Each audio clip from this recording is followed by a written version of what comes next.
Hujambo, karibu katika Dream Media habari, lakini kwanza ni machache kati ya mengi tuliyokuandalia kwa siku hii ya leo.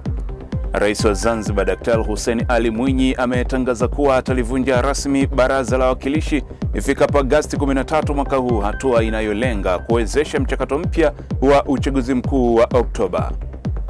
Rais wa Marekani Donald Trump amesema Marekani imesababisha uharibifu mkubwa katika mashambulizi iliyotekeleza kwenye maeneo yote ya nyuklia nchini Iran. Na katika michezo, timu ya Yanga imetangaza viingilio kuelekea mchezo namba 184 wa ligi kuu soka Tanzania bara dhidi ya Simba utakaopigwa siku ya Jumatano Juni 25 mwaka huu. Taarifa hii ya habari inapatikana kupitia akaunti yetu ya YouTube ya Dream Media TZ, lakini pia tufuatilie kupitia kurasa zetu za mitandao ya kijamii Facebook, Instagram na X. Facebook ni Dream FM, Instagram na X ni Dream FM TZ. Na sasa ni muda wa kuziangazia kwa kina taarifa tulizokuandalia kwa siku ya leo. Uko nami Esau Godwin. Rais wa Zanzibar Daktari Hussein Ali Mwinyi ametangaza kuwa atalivunja rasmi Baraza la Wawakilishi ifikapo Agosti 13 mwaka huu, hatua inayolenga kuwezesha mchakato mpya wa uchaguzi mkuu wa Oktoba. Rais Daktari Mwinyi pamoja na mambo mengine amesema kasi ya ukuaji wa uwekezaji visiwani humo imeongezeka tofauti na hapo awali.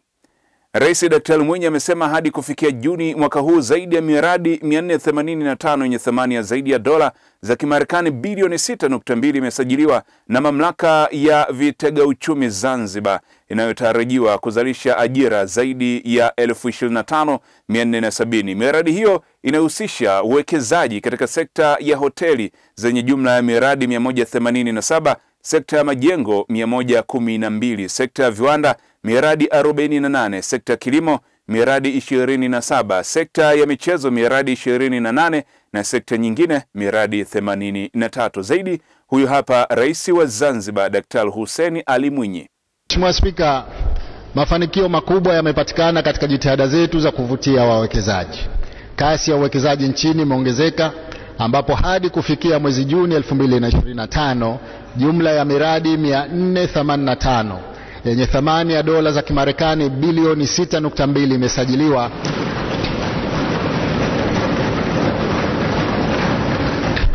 na mamlaka ya vitega uchumi Zanzibar ZIPA, inayotarajiwa kuzalisha ajira zaidi ya 25,470.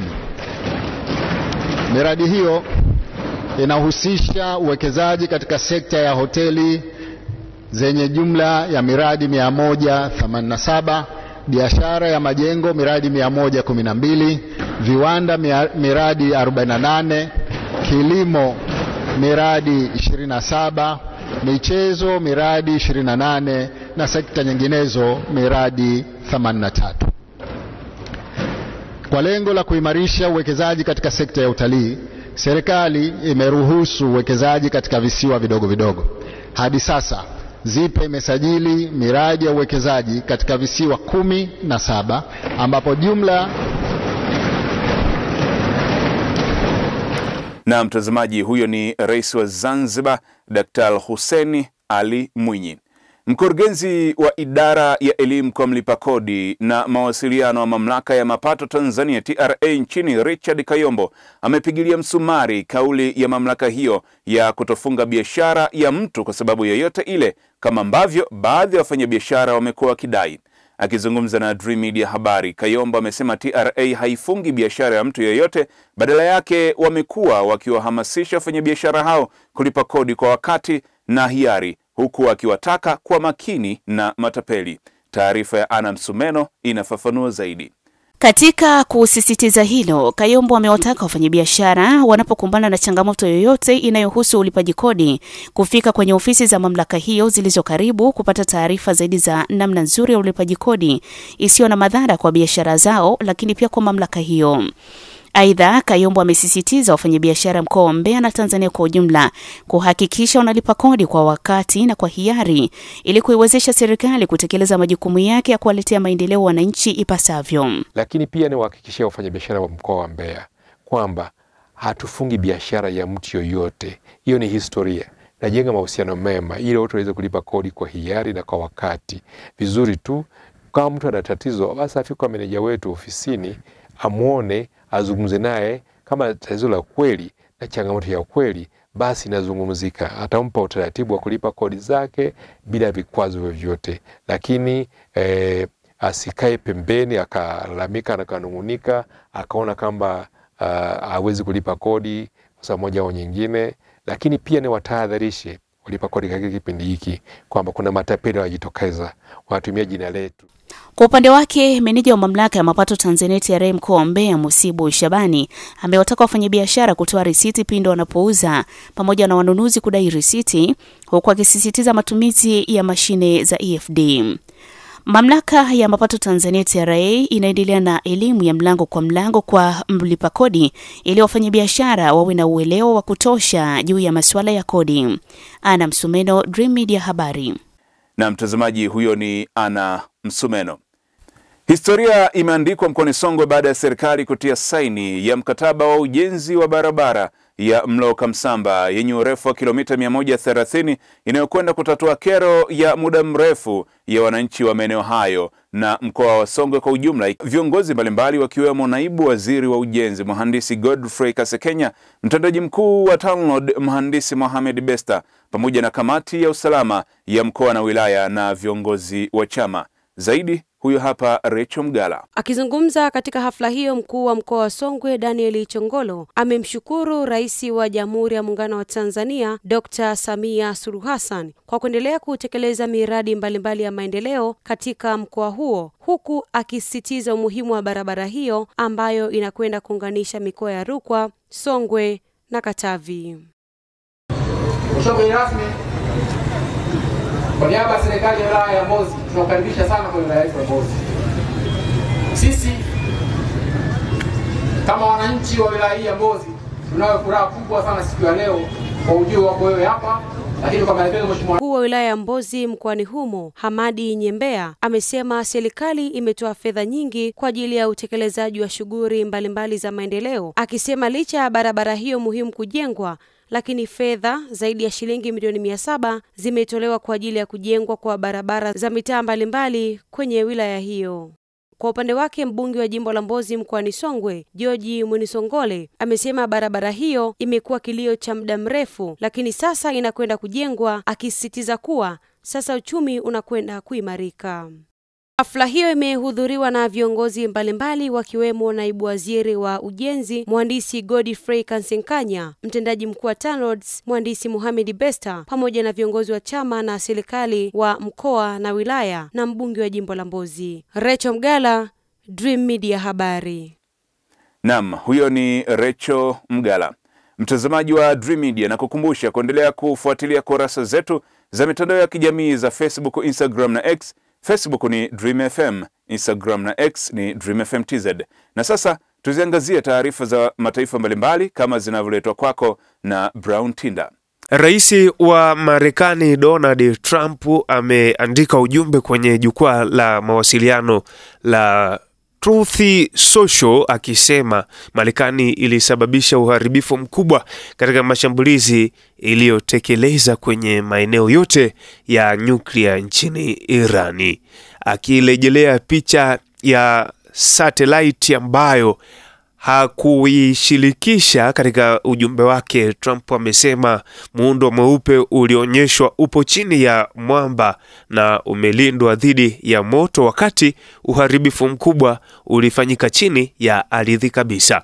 Wakati huo Umoja wa Mataifa umesema mashambulizi hayo ni hatari, kwani yanaweza kutanuka katika maeneo mengine kwa haraka mno, huku shirika lake la uangalizi wa nyuklia likisema kuwa halijaweza kutathmini pasavyo uharibifu uliofanywa. Na idadi ya vifo vya Wapalestina katika ukanda wa Gaza imefikia 55,959 huku wengine 131,242 wakijeruhiwa, kwa mujibu wa takwimu kutoka hospitali za Gaza zinazosimamiwa na wanamgambo wa Hamasi na vile kulingana na huduma za ulinzi wa raia.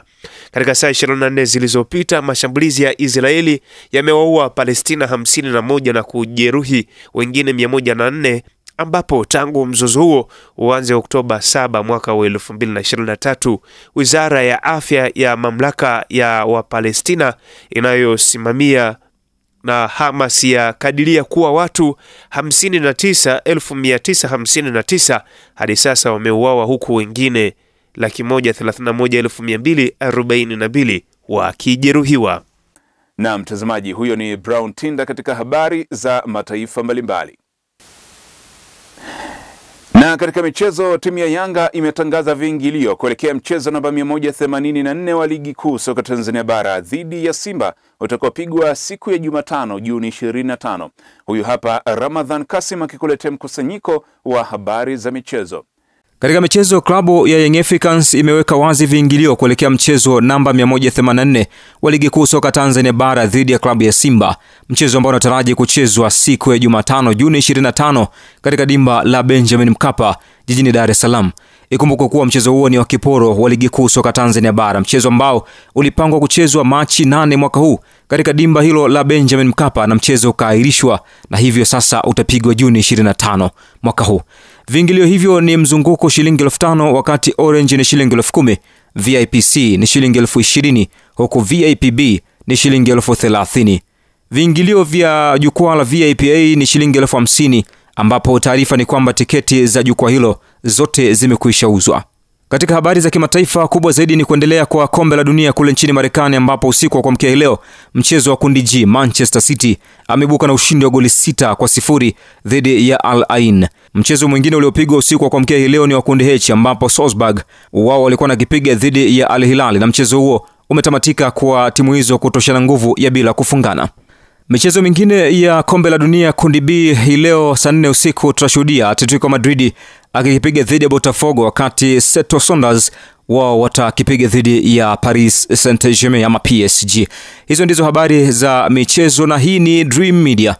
Naam, huyo ni Ramadhan Kasim ambaye amekuletea mpisha Dream habari. Ni kukumbusha tena machache kati ya mengi tuliyokuwa nayo kwa siku hii ya leo.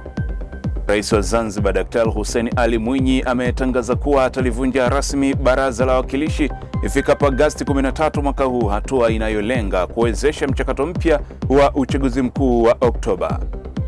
Rais wa Marekani Donald Trump amesema Marekani imesababisha uharibifu mkubwa katika mashambulizi iliyotekeleza kwenye maeneo yote ya nyuklia nchini Iran. Na katika michezo, timu ya Yanga imetangaza viingilio kuelekea mchezo namba 184 wa ligi kuu soka Tanzania bara dhidi ya Simba utakaopigwa siku ya Jumatano Juni 25 mwaka huu.